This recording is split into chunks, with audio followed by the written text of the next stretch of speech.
안녕하세요. 오늘 저희가 함께 좀 살펴볼 내용은요.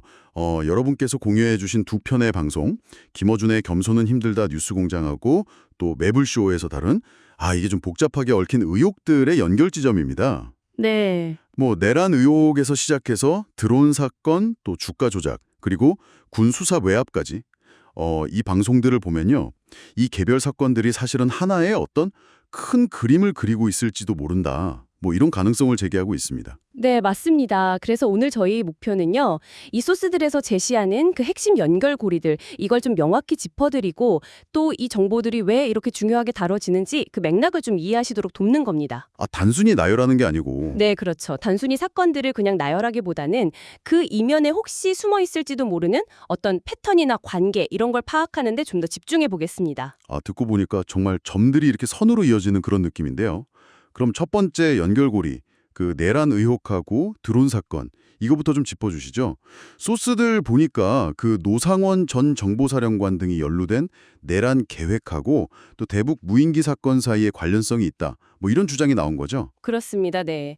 소스에서는 당시 그 무인기 운용 과정에서 예를 들면 좀 무리한 비행 경로를 지시했다거나 아니면 소음기를 일부러 제거했다거나 또 저거도로 비행했다거나 하는 좀 비정상적인 정황들을 지적하고 있어요. 비정상적인 정황들이요? 네, 그래서 이게 혹시 의도적으로 북한을 자극해서 군사적 긴장을 일부러 좀 고조시키고 이걸 혹시 내란의 어떤 명분으로 삼으려고 했던 거 아니냐? 이런 분석이 제기되는 거죠. 내란의 명분을 위해서 북한을 자극했다. 와, 이 분석을 정말 좀 충격적인데요.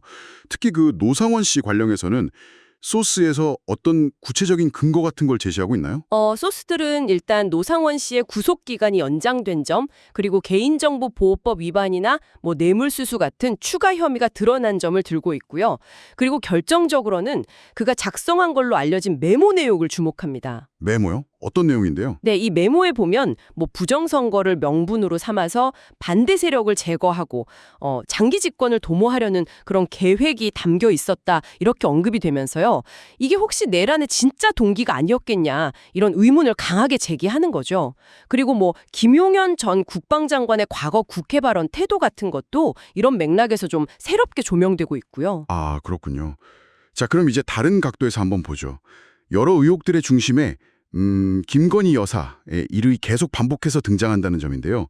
먼저 그 삼부토건 주가 조작 의혹부터 좀 살펴보겠습니다. 네, 이 의혹 관련해서는 핵심 인물 중 한 명으로 이제 지목된 이종호 씨, 이 사람의 그 삼부 체크하고라는 메시지 이후에 실제로 주가가 확 뛰고 또 때마침 우크라이나 재건 테마가 부상했던 이 과정 자체가 좀 의심스럽다 이런 지적이 소스에서 나옵니다. 타이밍이 좀 절묘했다는 거군요. 그렇죠. 그리고 최근에는 이 씨가 관련 회사들, H&T나 DYD 같은 당시에 이 씨가 인수를 추진하던 회사들로 알려졌죠.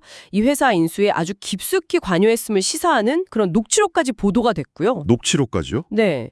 물론 이 씨 본인은 관련성을 부인했지만 소스에서는 대통령 부부가 혹시 국가 권력을 이런 사적인 이익 추구에 동원했을 수도 있다. 이런 상당히 좀 무거운 의혹을 제기하고 있습니다. 국가 권력 동원 의혹이라. 네, 특히 그 원희룡 전 장관이 주도했던 폴란드와의 MOU, 이것도 사실은 뭐 부속력 있는 재건 약속은 아니었다. 이런 분석도 덧붙여졌고요. 그렇다면 소스들은 이종호 씨 개인의 어떤 일탈 가능성보다는 좀 더 큰 그림, 그러니까 국가 권력 개입 가능성 쪽에 좀 더 무게를 두고 있다. 이런 말씀이시군요. 네, 전반적인 소스들의 논조는 그런 방향으로 보입니다. 특히 그 삼부토건 주가 상승 시점하고 정부 차원의 우크라이나 재건 논의 시점이 딱 맞물리는 지점.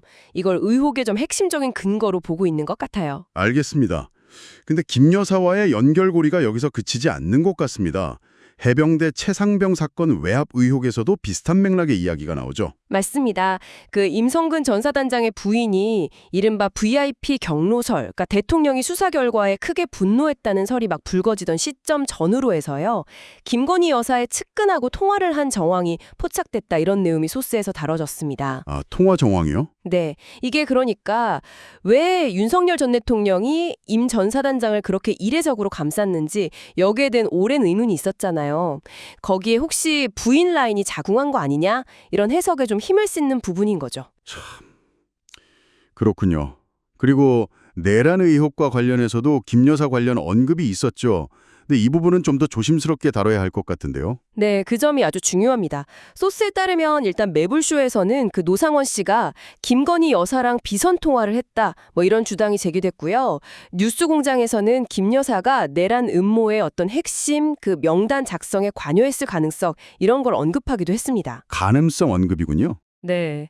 다만 이 부분들은 현재까지 뭐 확인된 사실이라기보다는 방송에서 제기된 의혹이나 주장이라는 점, 이 점은 좀 명확히 해둘 필요가 있습니다.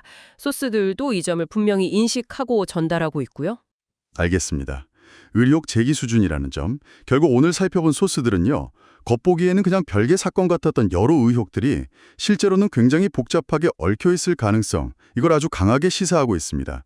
특히 전임 정부의 핵심 인사들, 그리고 김건희 여사가 여러 사건에 걸쳐서 반복적으로 등장한다는 점이 참 눈에 띕니다. 네, 맞습니다. 이게 단순히 그냥 몇몇 개인의 문제를 넘어서서 당시 권력 작동 방식 그 자체에 대한 어떤 근본적인 질문을 던지게 만드는 것 같아요. 그래서 청취자 여러분께서도 오늘 저희가 짚어드린 이런 연결고리들을 바탕으로 한번 생각해 보실 지점은 바로 이겁니다. 만약에 소스들이 제기하는 이 의혹들의 상호 연관성이 정말 사실로 밝혀진다면 이건 당시 권력 시스템에 대해서 어떤 좀 더 깊은 문제를 드러내는 것일까요? 단순히 개별 사건의 진실 규명을 넘어서서 우리는 어떤 구조적인 질문을 던져야 할까요? 한번 고민해 보시면 좋겠습니다.